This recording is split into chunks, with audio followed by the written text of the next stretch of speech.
Magandang araw po. Ang paksa po natin pag-uusapan ngayon ay pinamagatang kung ano ang pagkakaiba ng Iglesia ng Diyos sa Iglesia ng Kristo. Kung direkta po natin sasagutin yan, ang sagot po ay wala, dahil ang Iglesia po ng Diyos ay katulad din po ng Iglesia ni Kristo. Paano po nangyari yon? Yan po ang ating pag-uusapan ngayon, kung paano naging ang Iglesia ng Diyos ay walang pinagkaiba sa Iglesia ni Kristo. Kaya sa English po, kunin po natin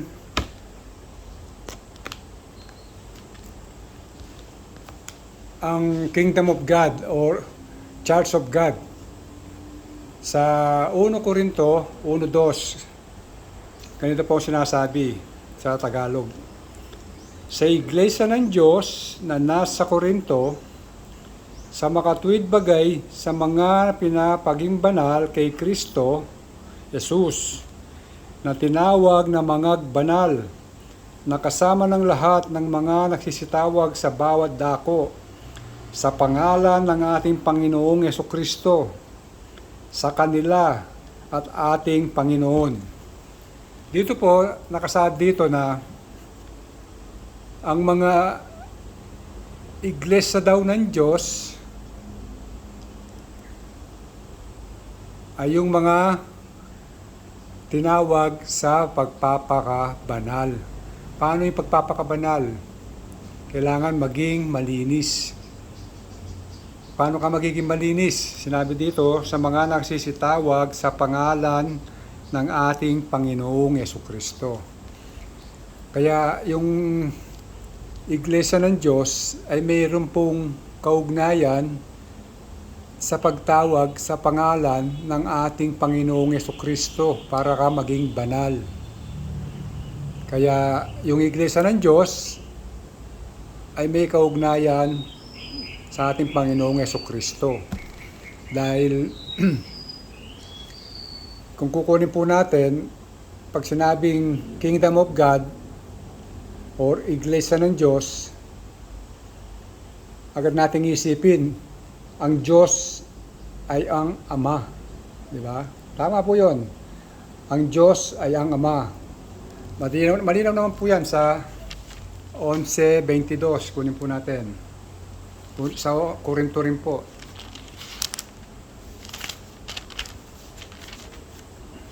Sa 22. Ano? Wala baga kayong mga bahay na inyong makakanan at maiinuman, or niwawalang halaga ninyo ang Iglesia ng Diyos, at hinihiya ninyo ang mga wala ng anuman? Ano ang aking sasabihin sa inyo? Kayo bagay aking pupurihin sa mga bagay na ito, ay hindi ko kayo pinupuri. Kaya wala daw tayong bahay na makakanan.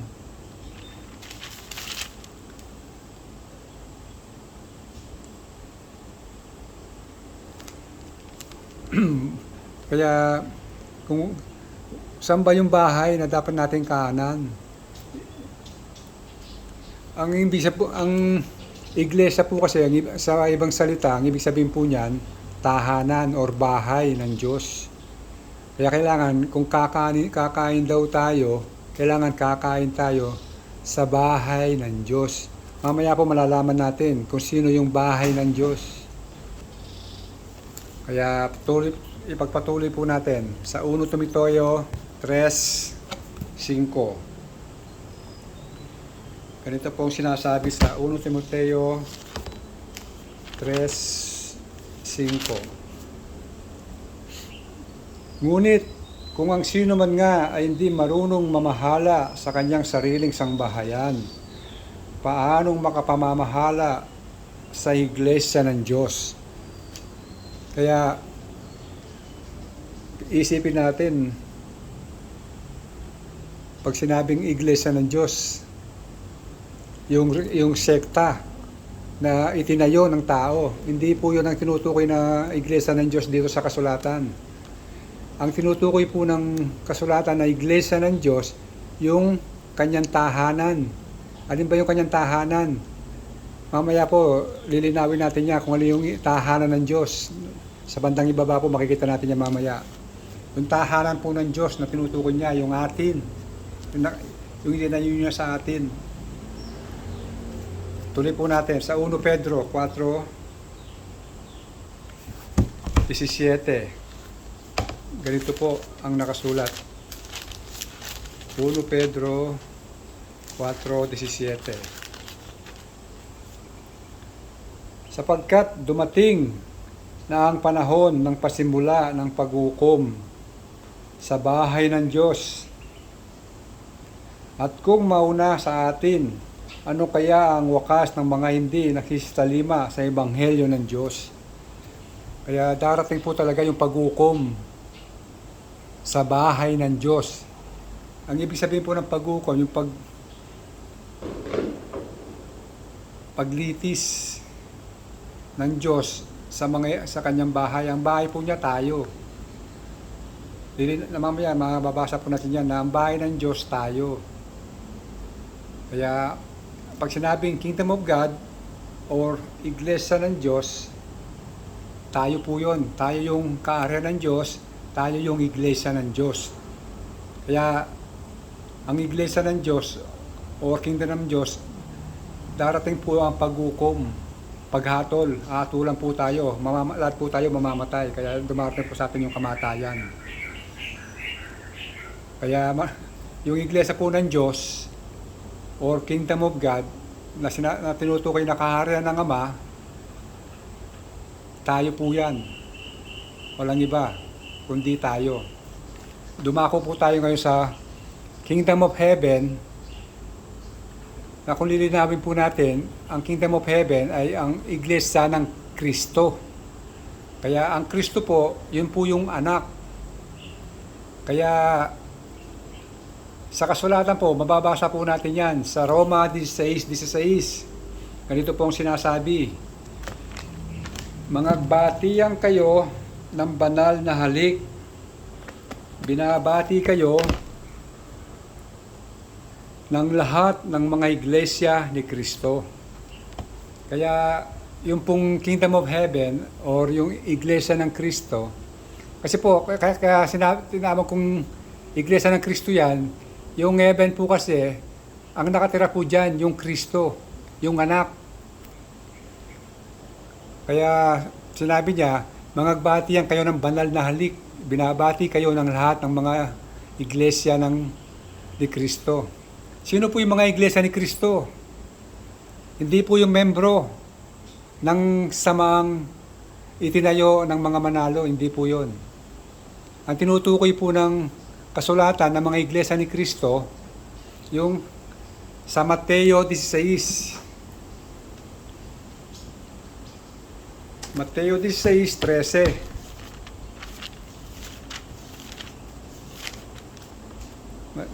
Ito po sinasabi. Nang dumating nga si Jesus sa mga sakop ng Cesarea ni Filipo, ay itinanong niya sa kaniyang mga alagad na sinasabi, ano baga ang sabi ng mga tao kung sino ang anak ng tao? Kaya dito po, unawaan niyo mabuti. Ang tinutukoy po rito nagsasalita, si Jesus, yung anak ng tao. Bakit sinawag na anak ng tao? Kasi po siya ay ipinanganak ng tao. Bagamat siya ay pinanganak ng tao, hindi po siya galing sa tao. Galing po siya sa Espiritu Santo. Kukunin po natin sa unang bagay po yan, sinabi, Jose, wag tanggapin mo si Maria sapagkat ang bata ay sa Espiritu Santo. Kaya si Jesus po, hindi po gawa o lalang ng tao. Siya po ay lalang ng Espiritu Santo. Kaya lang po siya tinawag na anak ng tao dahil lumabas siya o ipinanak siya ng tao sa pangalan po, sa katawan po ni Maria. Tuloy po natin sa 14. At kanilang sinabi, anang ilan, si Juan Bautista. Ang ilan, si Elias. At ang mga iba, si Jeremias, isa sa mga propeta. Kanyang sinabi sa kanila, tatapwat ano ang sabi ninyo kung sino ako? Sa 16. At sumagot si Simon Pedro at sinabi, ikaw ang Kristo, ang anak ng Diyos na buhay. Si Jesus pala, na ipinanganak ni Maria, nalalang ng Espiritu Santo, ay siya ring Kristo. Sino yung Kristo? Ang anak ng Diyos na buhay. Kaya, yung pong mga tinatawag na Iglesia ni Kristo, ito po yung mga nakakakilala kay Jesucristo na anak ng Diyos. Kaya kung anak siya ng Diyos, hindi po siya tao. Isa po siyang Diyos. Dahil yung Kristo, anak po ito ng Diyos. At yung tinatawag nating Jesus, na pinanganak ni Maria, yung po yung anak ng tao. Pag-iwalayin po muna natin. Kasi marami pong naniligaw dito. Kung nabasa natin sa 1:8:40, ako'y tao, ang nagsasalita po doon si Jesus. Kasi po, yun yung katawang tao ng Kristo. Jesus ang pangalan, ang tinawag sa kanya. Kaya nung nagsasalita si Jesus, ako'y pinag-iisipan ninyong patayin na taong nagsasaysay sa inyo ng katotohanan. Kaya, kung hindi po nagkatawang tao, ang Kristo, wala po tayong makikita nganyo. Kasi po, nung unang panahon, sa lumang tipan, nakikipag-usap ang Diyos sa mga propeta. Yung Kristo nakikipag-usap sa mga propeta. Binibigyan niya yung kanyang mensahe sa mga tao, sa mga propeta, at ang mga propeta, inahayag sa mga tao kung ano yung mensahe. Kaya lang, hindi natin hindi natutugunan ng mga tao kasi malabo. Literal ang pagkakakuha ng tao. Kaya nung nakita ng Diyos na hindi siya nauunawaan ng mga tao sa mga pamamagitan ng mga propeta, siya mismo ang nagkatawang tao.